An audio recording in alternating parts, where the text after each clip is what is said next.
안녕하십니까. 서울특별시의회 제298회 정례회 교육위원회 의정활동 소식입니다. 앞으로는 학교와 학생 간에 벌어졌던 교육 수준의 격차가 상향 평준화될 것으로 기대됩니다. 사회적 혼란 속에서도 모든 학생들이 안정적으로 학습할 수 있는 원격 수업에 관한 제도적 기틀을 마련한 관련 조례안이 통과된 건데요. 교육 환경이 학습에 장애가 되지 않길 바라면서 서울특별시의회 제298회 정례회 교육위원회 의정활동 소식 시작하겠습니다. 교육위원회는 제298회 정례회에서 소관부서에 대한 각종 현안을 처리했습니다. 교육위원회는 11월 2일부터 12월 22일까지 제298회 정례회에서 진행된 상임위원회 회의에서 2021년 예산안을 심의하는 한편 각종 안건을 심의하고 행정사무감사를 실시했습니다.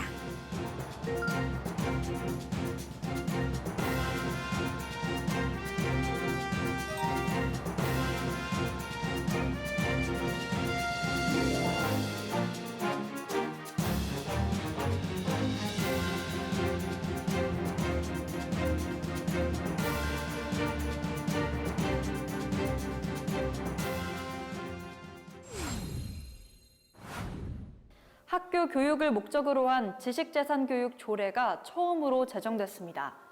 청소년기부터 지식재산에 대한 이해를 키우고 학생의 지식재산 창출을 지원하는 제도적 기반이 마련된 것인데요. 이 밖에도 어떤 논의가 이루어졌는지 계속해서 교육위원회의 의정활동 소식 살펴보겠습니다. 교육위원회가 공립유치원 확대를 위해 사립유치원 건물을 매입해 공립유치원으로 전환하는 매입형 유치원 사업에 대한 심각한 문제점을 질타했습니다. 교육위원회는 11월 11일 2020년도 교육행정국 소관 행정사무감사에서 직접 발로 뛴 자료를 바탕으로 매입형 유치원 사업이 사립유치원 특혜용으로 전락했다고 지적했습니다. 어떻게 특수학급이 2층에 설치가 될 수 있어?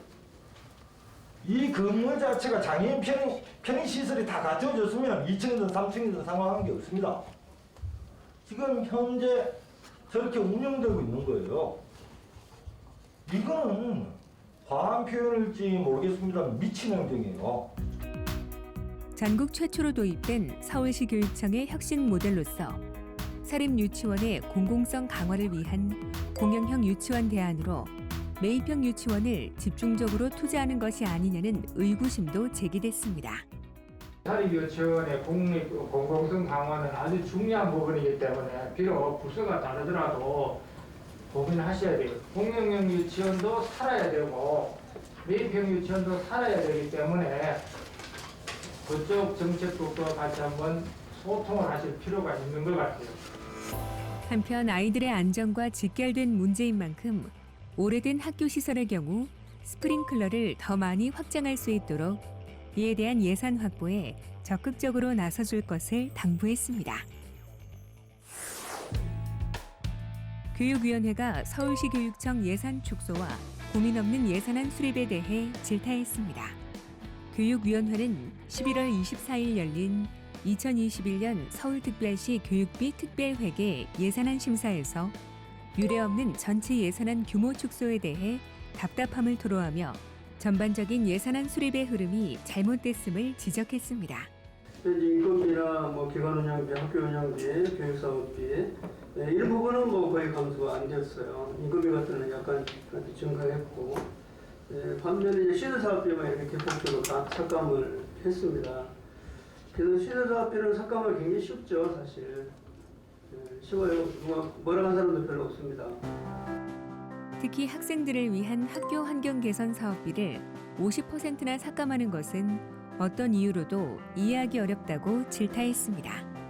또 교육 현장에서 사용되는 소프트웨어 임대 시 입찰이 진행됨에도 불구하고 협상이 아닌 독과점 형태로 계약하는 이유가 이해되지 않는다는 지적도 이어졌습니다. 말 그대로 입찰은 입찰이지만은 협상에 의한 계약이 아니냐 이런 느낌을 좀 받는 게 지금 처음에 우리가 계약을 할 때는 그 업체와 금액을 다운시켜서 계약을 했다가 일정 부분 물가 상승률 비율로 해가지고 상승하면서 비용이 좀 계속 늘어나는 상황에 계약을 해주고 있는 상황이에요. 이게 뭐 경쟁 입찰이라고 볼 수도 없겠네요. 한편 중복된 예산에 대한 조정이 필요하다는 의견과 함께 예산 절약을 위한 노력을 본청뿐만 아니라 일선 학교에서도 고민하고 실행할 수 있도록 독려해달라고 당부했습니다. 코로나로 지친 학부모님들에게는 희소식입니다. 교육위원회에서는 언제 끝날지 모를 코로나19 상황과 또 언제 확산될지 모를 감염병 사태에 대비하기 위해 원격 수업 지원 시스템을 제도적으로 규정하고자 제298회 정례회에서 관련 조례안을 가결했습니다. 이 밖에도 지난 1년 동안 교육위원회에서는 4차 산업혁명 시대 미래를 준비하기 위한 다양한 조례안을 상정 심의했는데요. 또 어떤 조례안이 있었는지 지금부터 함께 만나보시죠.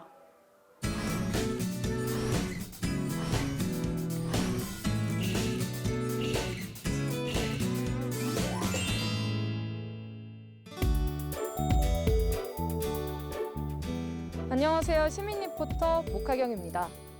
포스트 코로나를 맞아 서울형 미래학교 조성을 위해 애쓰고 있는 교육위원회에서는 지난 2020년 한 해에만 다양한 조례안과 동의안 등 총 64건의 안건을 심의했고 그중 63건을 가결했는데요. 어떤 대표적인 안건들이 있을지 지금부터 알려드리겠습니다. 지난 한 해 시민이 간다에서는 시민 리포터들이 교육위원회에서 가결된 조례 현장을 다니며 소개해드렸는데요. 제291회 임시회 교육위원회에서 가결된 조례안 가운데 저희가 소개해드린 것은 햇빛발전소 설치 동의안입니다. 기후변화의 대응과 학생들에게 환경과 에너지 교육을 위해 학교 옥상 등의 민간발전 사업자가 햇빛발전소를 설치할 수 있도록 규정했습니다. 제293회 임시회에서는 서울특별시 교육청 준법교육 활성화 조례안을 가결했는데요. 청소년에게 체계적이고 지속적인 준법교육을 통해 법치주의와 준법 정신을 조기에 습득시키기 위한 근거를 마련했습니다. 제295회 정례회에서는 서울특별시 교육청 청소년단체 지원에 관한 조례안을 가결했는데요. 점점 개인화 경향이 심해지는 청소년들에게 청소년 단체 활동을 통해 심신수련과 공동체 의식을 함양하기 위해 마련된 규정입니다. 제296회 임시회 폐회 중에서는 서울특별시립학교 운영위원회 구성 및 운영 등에 관한 조례 일부 개정 조례안을 가결했는데요.